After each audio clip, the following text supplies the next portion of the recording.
Like, Well, if you run a report on my teams at the moment, I think I have something like a 55% ownership of Bashal Tootin.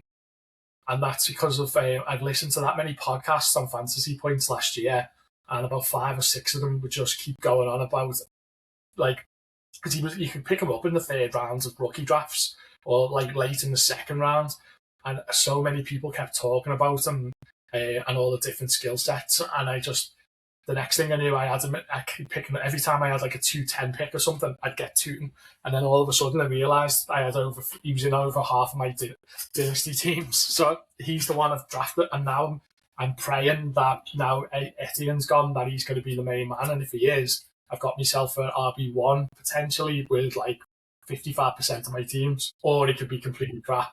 Or it could be completely crap in the draft someday to take him. But yeah. But he didn't cost me much though, so it was worth the gamble. That's another good thing about the Dynasty Locker. It can tell you what percentage of players have got.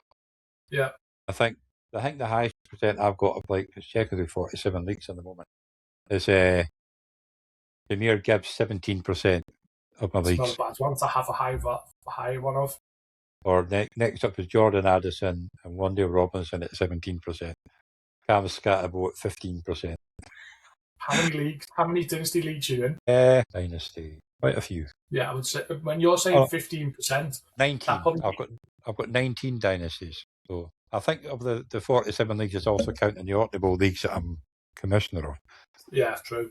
But yeah, you can't really do that takes some amount of work. I know. Well, there's an extra 2 divisions now because it's a Champions League as well. What the hell? I know, it keeps me busy. You got Tootin as your probably most drafted player. So who is the worst player you've ever drafted? You can say Tootin as well if you want. It's not the way. It's the worst in one way. I'm not sure which. I don't think it was last season. I think it might have been the season before in OrkneyBowl.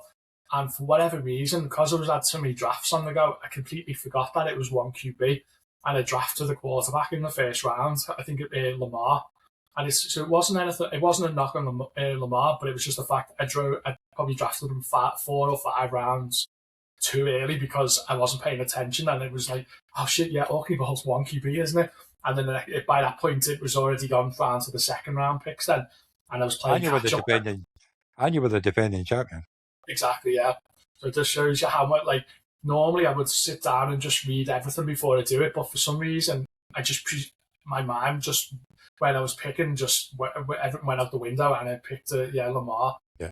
Well, it's always easy to remember when the OrkneyBowl is going to start because it's usually the last Monday in July. Because then that way I can get a few picks in before my anniversary.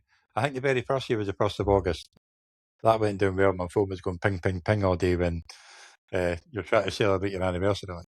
So I learned from that mistake. So the last Monday in July is always a good one to do.